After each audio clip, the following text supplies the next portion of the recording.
This podcast is part of the Pull Up a Chair podcast network. Let's build community through connection, conversation, and collaboration.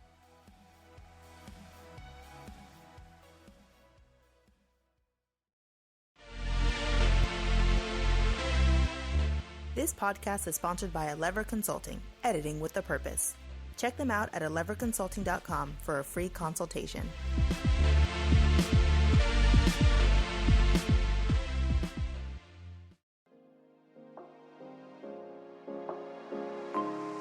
What does it mean to be happy? 'Cause it looks like we all don't know. Glass half full or empty.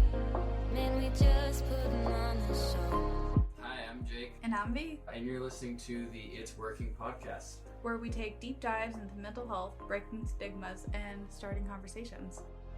Oh, you know, I try to find a purpose in my life to drive me, to guide me. Oh, doctor, I feel dead inside.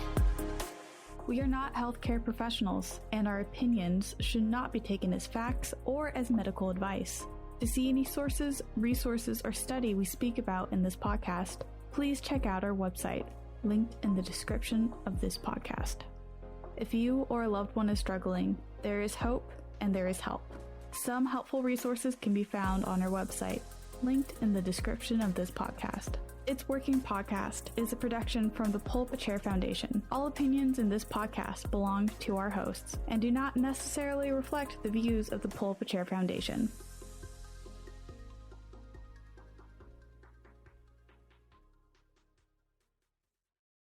All right, and we are rolling. Today's episode is talking about building healthy friendships, which is really important because this is the conversation we were having before we jumped on air. Like, we always have a random conversation before we start talking, and this one was about we have a mutual friend, and of course the foam fighting group that comes up way too often. What should we name this individual? Well, I codenamed them Deku in a previous episode. Okay, Yeah. Okay, so Deku. Yeah. God. Okay. So we're going to start this episode off with an example from your real life, Jake. So Jake recently grew distant with a set of friends and is on a mission to find more close friends. Oh my God. Not to necessarily replace the first group, but more so to fill his D&D party comp. We're having this conversation. Yes, we are. Okay, all right. We'll go with it. Yeah, no. The conversation started in a place of like, well, who's in your party, in your adventuring party? You know, you got your classic like tank, you got your DPS, you got your healer, you got your support classes. So like, who's in your party? And I, clearly Ranger, because like I bring a very specific set of skills, like Liam Neeson and Taken. Can we make references like that? I don't think... Yes, we can. Okay. Oh my God. We're not big enough that we need to worry about that yet. I don't know that I've made any, so pointed movie references or You were anything like such that. a nerd, and I really enjoy that about you. I don't know. Like, I just got, really nervous. Like, are we gonna have to cut that? No, we're fine. But, so, Ranger, because I have a very specific set of skills, and that's what I bring to the table. So then, who else is in the party? It used to be a wizard. I had a wizard. And this is going to be solely for, the fantasy role-playing people out there that are going to understand. Maybe for, those who don't, we'll get it a little... Everybody's seen Stranger Things at this point. Oh, that's a good point. Okay, yeah. So, we had a wizard because they had means of getting things, whether it was through, physical or, the arcane. Things just sort of happened for them. Yeah, you're 11. Yeah, 11, basically. And then, we also had a warlock, because similar feats, but just a little bit darker. A little bit more darkness. And that used to be the party comp. And so I was looking to complete the party, like another martial class, like a barbarian. And a also sort of a significant other of sorts. Are we going that deep into it? The significant other part? Okay, well, we're talking about building friendships. We gotta go the whole array. Some friendships are romantic, some are not. Yes. You and I are as platonic as a stick. Sure. My husband and I... Well, okay, so you know how they say, like, as straight as an arrow? Well, we're platonic as a stick. Okay. My husband and I are not very platonic, him and I together. Okay. Yeah. Those all count as relationships. Okay. Sure, but yeah, so the filling in the party the rest of the way would have been like, yes, finding a significant other. So who in that mindset would compliment a ranger and would fill out the rest of the party the right way? So I was thinking another martial class, like a barbarian, because we have a lot of DPS, we have a lot of versatility, but where's the tank? Yeah, he's wanting probably a lady friend who is very tough. Yes. I'm not going to assume anything about your sexuality that you haven't explicitly told me. It's safe to say a lady friend. Yeah, safe to say a lady friend. At okay. this point in my life, I think I can earnestly say lady friend. Okay. Mm-hmm. Yeah, respectable. All right. So you're probably looking for a lady friend. Sure. Who is tough exterior, can hold her own, probably interested in the same things that you're interested in. That would be nice. And you've been running into a lot of problems. You've been meeting up with bards and, in this case, a druid. Oh my god. In the truest sense of the word. Yeah. And it has not necessarily been working out for you great. Do you have any theories on why? I've been rolling really poorly on my perception checks. Perception? Or perception and charisma? For sure, charisma. Ugh. God, that's my dumb stat. Oh my god, the first 5 minutes of this episode, people who aren't into either Stranger Things or just straight D&D tabletop... They're already logged off. They're already, it's fine, they've left. We can continue, because the people who have stayed on this long are, in it. They're invested now. But anyways, on to the point... Building healthy relationships as an adult, which is something we've talked about before, is incredibly difficult because you don't got that built-in structure where you're meeting people of the same age and typically of, the same interests. And I know we touched upon this during our episode about building community, but it is so difficult as an adult to, find like-minded adults that you want to spend time with, but also, at least in my case, stay platonic with. I find it is very difficult to find people who just want to be friends. We had a particular individual. She was also in our LARPing group. Let's call her Noodle. Sure. Yeah, let's call her Noodle. This particular person was just on the cusp of womanhood at the ripe old age of 19, and I began a friendship with her. Yep. Doing the girl stuff. We went to the mall. We did a sleepover where we did mud masks. I didn't know all that. I knew about the friendship. It got to the point where I kept forgetting her name for our club because I was used to using her regular name. Yeah. Yeah, but she struggled with keeping relationships strictly platonic because she fell into a particular group that's if you're friends with a person, obviously it's romantic too. Yeah. And so whenever it would come up, she'd be like, yeah, we can be platonic for now. And it's no. Platonic now, platonic tomorrow, platonic forever. Next week, next month. And, I'm sitting here thinking, 19, okay, experimenting, going to come to her own eventually. But that is so damaging, because eventually she's going to reach the point in her life where she wants a friend who isn't going to look at her as an object. And not saying that all relationships you're looked at as an object, but if your relationship is sexual at all, a little objectivity is always going to come into play because of the way that the human brain, functions during sex. And I at least have found that in my older, riper ages, it's really nice to have people I can go to who are unbiased from my family's background, who are unbiased from my romantic relationships, and isn't wondering about the next time we're going to do some hanky-panky. Just a real solid friend who's there for me. Yeah. And so when I think of this person Noodle, I'm like, oh my god, it's going to be so rough when she hits that stage in her life because she won't have had any real experiences in the early developmental phases of her life where it was that way. Or at least very few of them. Because it was immediate. It was like day 2 of us hanging out. Oh, wow, really? Yeah, and it's like, I'm not even that attractive, so...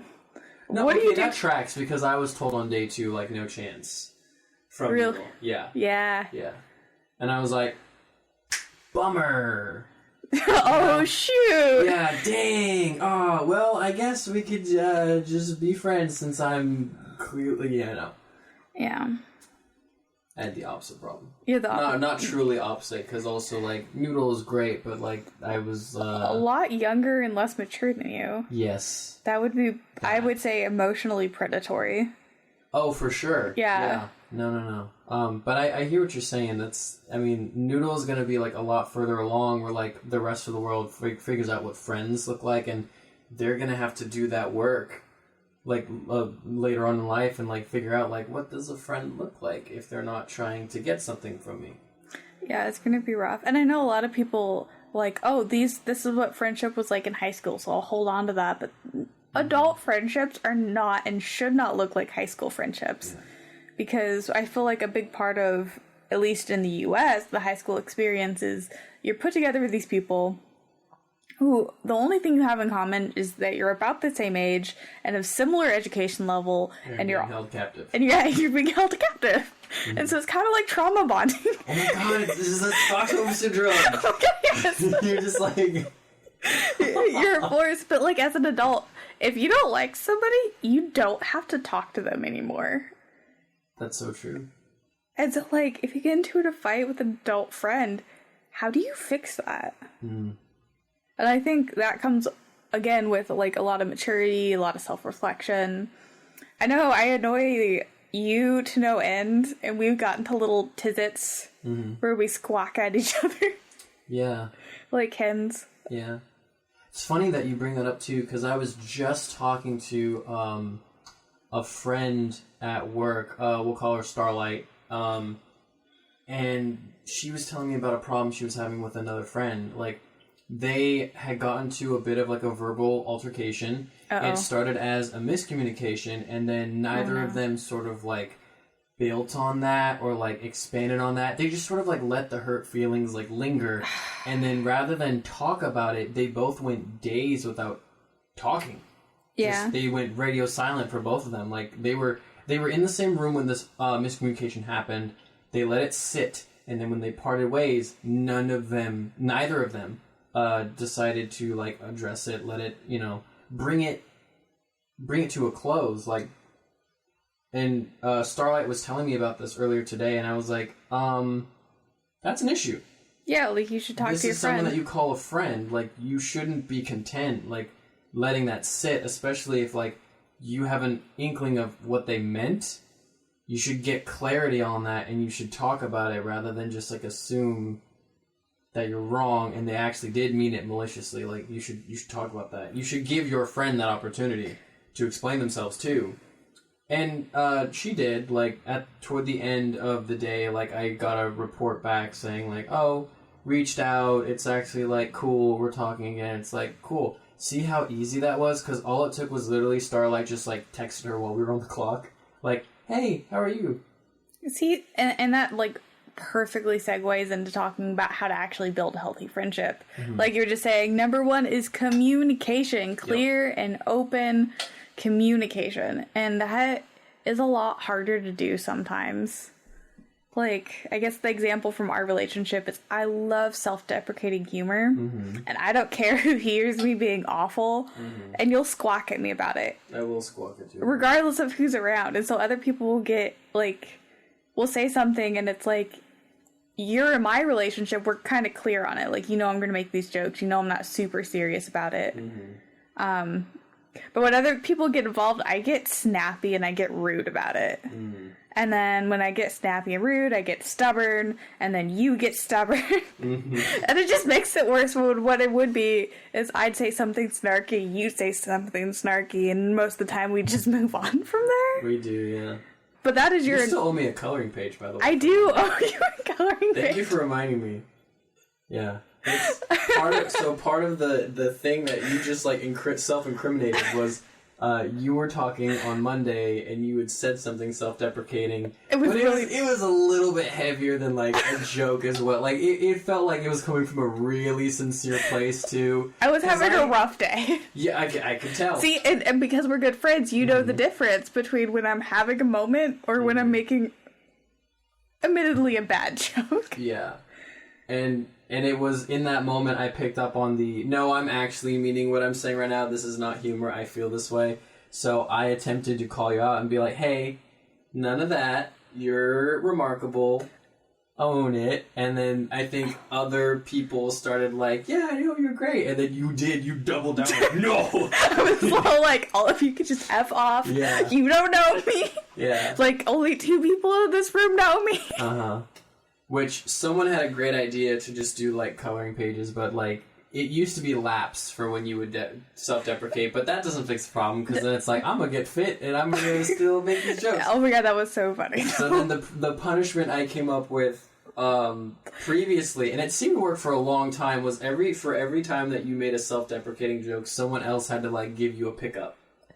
Yeah. Someone else had to give you, really like, a compliment. That makes me uncomfortable. Exactly, which is why you stopped. Yeah. So it was effective. So you learned. And now it's a coloring page. Yeah. See, and then this is the other thing. You're supportive of me, and I'm not a total asshole to you. Only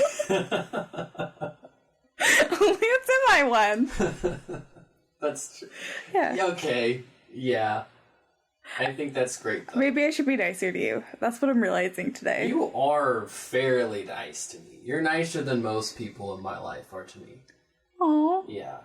But you're so pretty. No, Usually women are throwing themselves all No, over you. we're not talking about this. We opened up talking about my love life. We're not going to use this platform to, like, send in your girlfriend applications to the It's Working podcast. That's not what this is going to be. Okay, we'll move on. So, communication's important. Supporting each other is important. Number 3, Oh my god. dropping the judgments. Which for me is really hard because I am so nosy. I love the tea. This was originally a tea podcast for the first 3 episodes. I think we talked about Jeffree Star and Shane Dodson way back in the day. Yeah? Yeah. Oh, 26. I don't think I've seen that one. Yeah, it's from season 1. It's rough. It's rough. I need to go back and watch that. Anyways, yes, dropping your judgment. And that's important because, if you're in a conversation with somebody who's super judging you, you're not going to get anywhere because you're not going to feel comfortable with that person and you're not going to be able to do step number 1, which is clear and open conversations and communication lines is super important to have. And so you need to be an open listener who's not judging your friend. Yeah. I do think, though, it's important to have, that balance. You should definitely have the ability to judge your friends, but it should be a constant. It should be honesty. The judgment comes in very rarely, but that's when you know it's sincere. It's the call out, right? I see. I see what you're really saying. Messing up, it's dude, you need to stop. That was... Well, I don't even think that's judging. I think that's just being a realist with the person. It's Some people would consider that judgment, but I am of the same school of thought. That's not judging. That's really just truly helping a friend, not be an asshole. Okay, think about it this way. When you support me, it's not always, backing the things that I say. Sometimes it's calling me out. That's a bad idea. Yeah. You should not be doing that. Yeah, you don't be a yes man.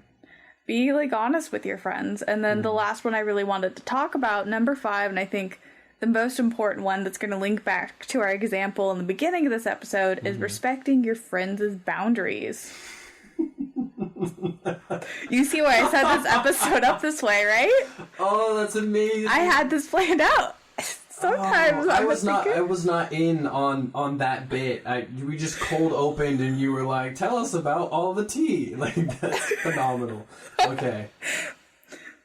All right, well, how about you expand on this then? To take it away, because Okay. this is your scheme. I'm just appreciating it now in hindsight. Like, you really did set it up for that slam dunk moment. Yeah, okay.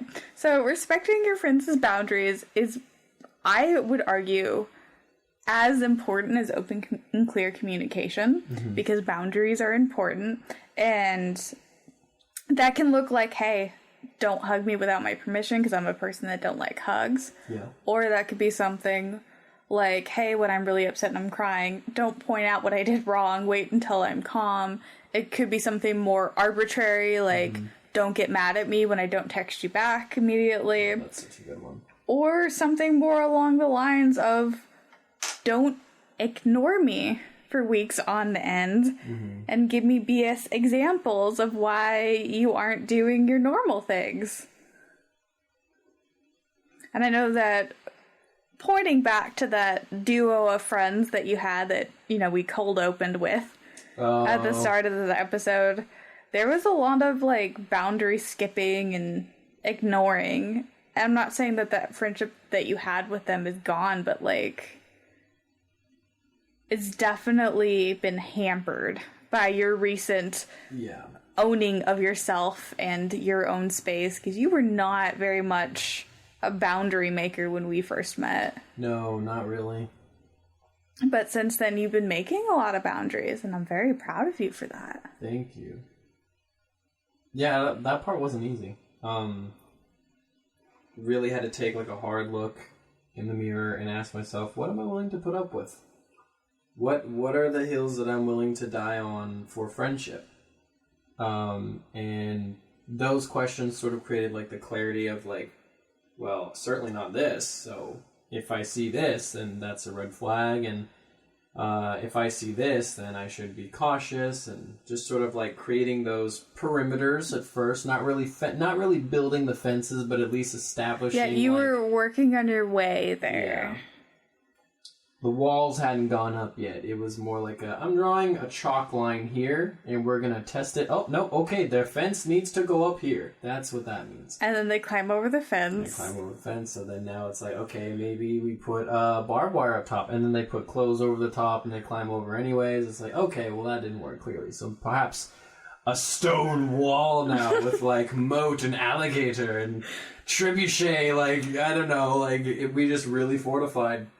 No, not that intensely, but definitely, like, the relationships, like, pivoted to the place where they are now. And even then, I wouldn't say that I am, like, fortified. You left the gate open, but you didn't let them climb over the gate anymore. They have to come through the front entrance. That's like exactly a respectable right. Person should. There is a point of entry, and it is expected to be used in lieu of climbing over.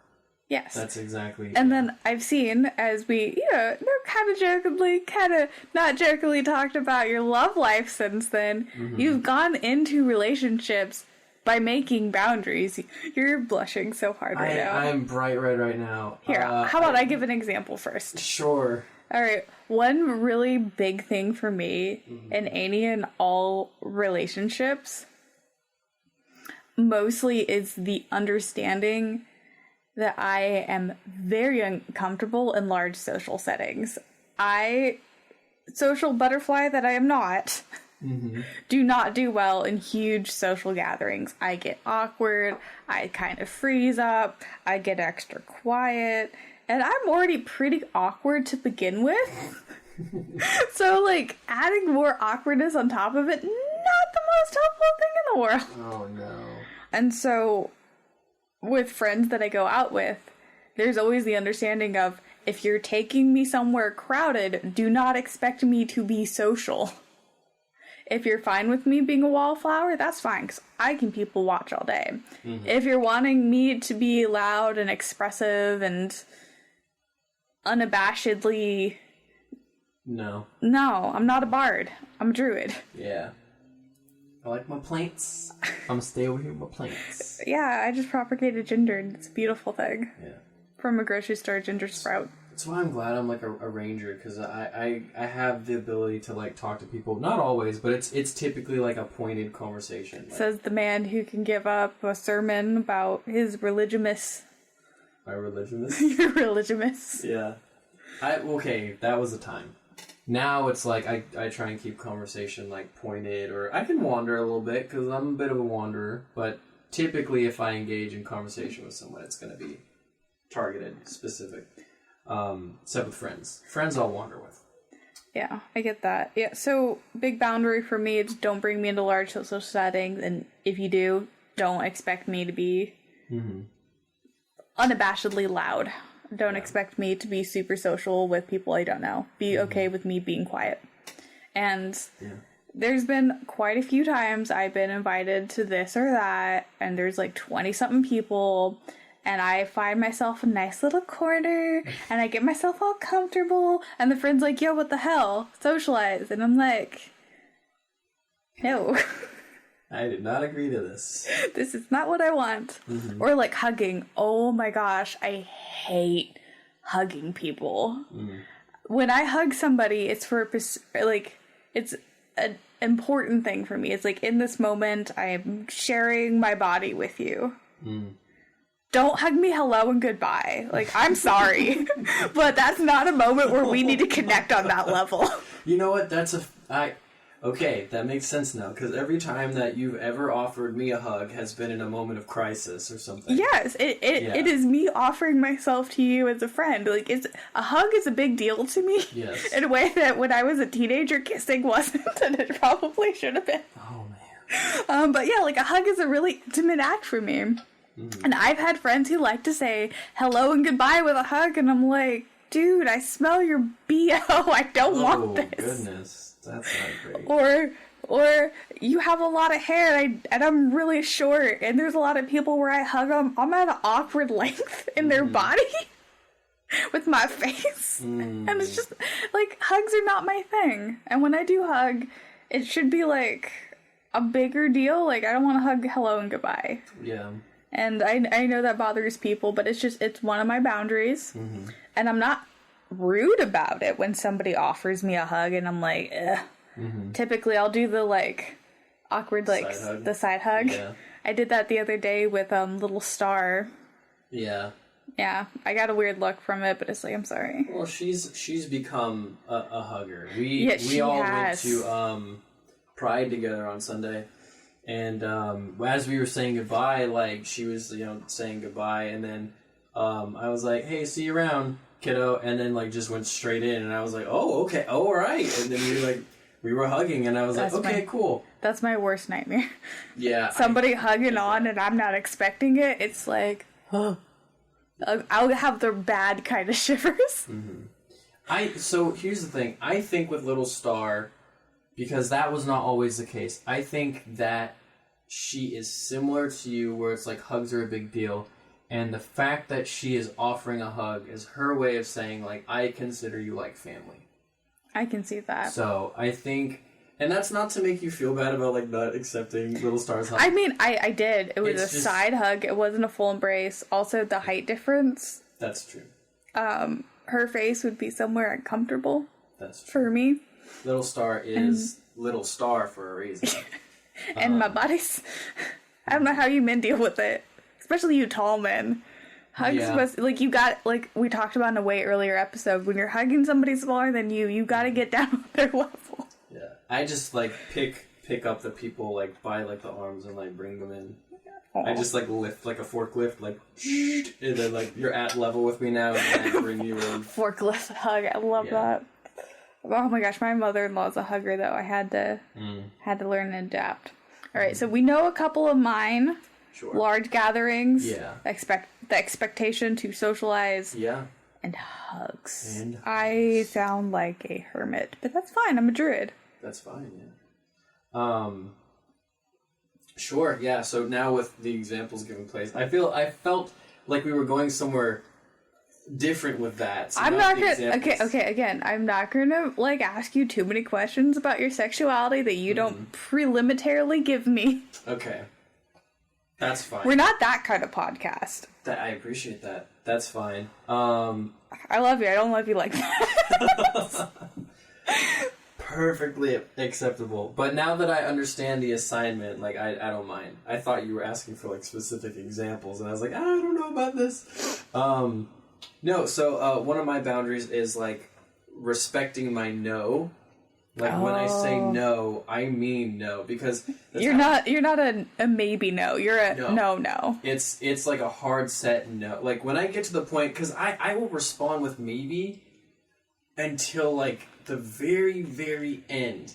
No matter how uncomfortable I might be with the idea. That's a bad habit. I know it's a bad habit, but this is why if you cannot respect my no, I lose all interest to know you. I lose all interest to like, you know, have you be part of my life and like my circle, because I'm the type of person who will do just about anything, try my absolute hardest. I will tank until I cannot tank anymore. When it comes to people in my life, like I will just give and give and give. No matter how much is left in my gas tank, I will find a way to make it that extra mile. And so when I reach the point where I can no longer give, and I am like at the edge of burning out, and I start saying no, you really need to be able to receive that. No is not a negotiation at that point. And no has happened, and no, it will continue to happen. Yes, that is the takeaway. And no amount of batting your eyes, like batting your eyelashes or like pretty pleases at that point is going to get you anywhere. Like the best case scenario is to allow a recharge and then approach later on. But like certainly like in that moment you're not winning that fight. I should go put on my fake lashes then. They said it wouldn't get you anywhere. Are you sure about that? Blink, blink, blink, blink, blink, blink. I'm speaking from experience. This does not work in practice, but that's something that that's a good boundary though. It's like no means no. Yeah.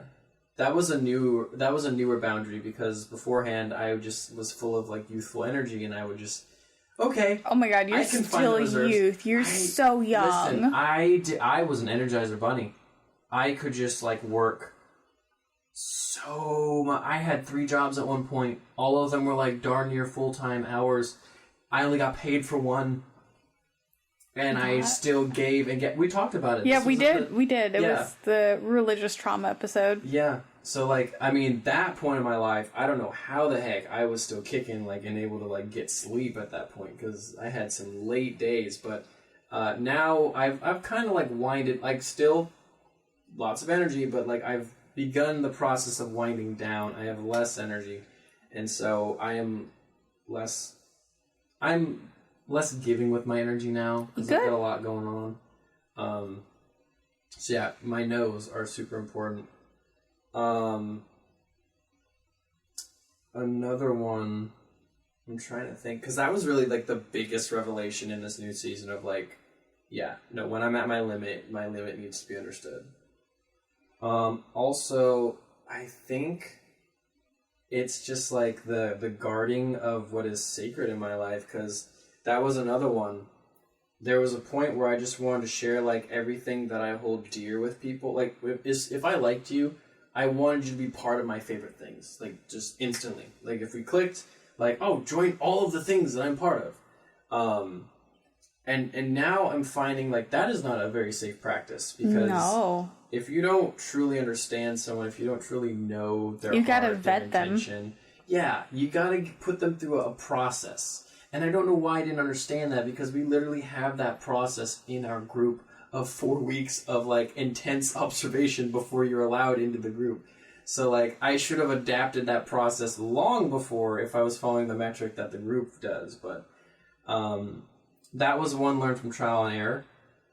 Or not trial and error, but like that was a mistake made that then led to that recollection. So I mean, that's always a great just self-learning tool. Learn from your mistakes. Like if you make a mistake, don't be like, well, it was a one-time fluke. Yeah. Like actually learn from it. At the part of learning, let's end this episode off with a word of advice. Why don't we start with you, Mr. Looking for another member for your party? That's... I had something as you were saying that, but I'm not going to end with that because that's dumb. I want to give actual advice. Okay, tell me the dumb thing when we're done recording. I will tell you the dumb thing when we're recording. The actual piece of advice is going to be, you can like people, but you should let people prove themselves to be good friends first.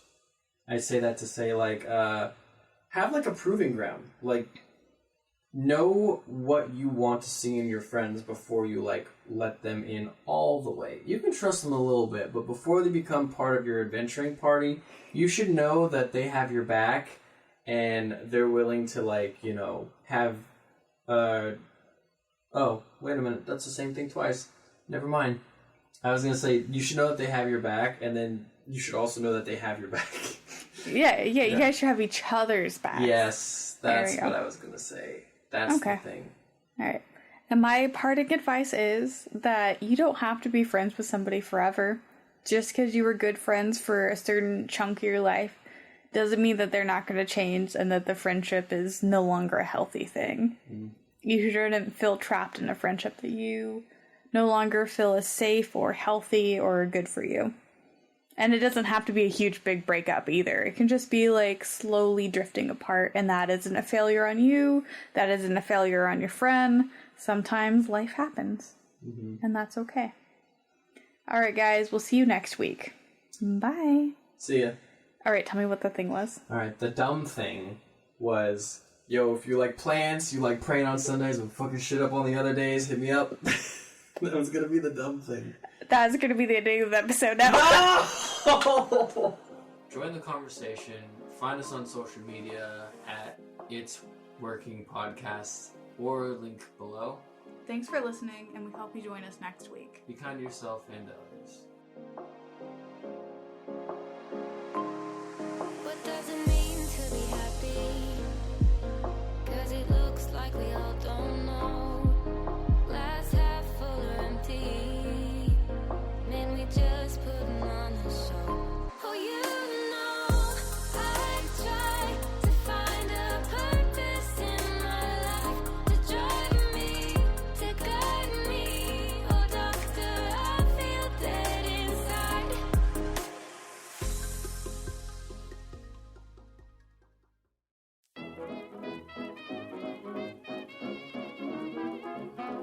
Hello, I am Patrick, And I'm Andrew.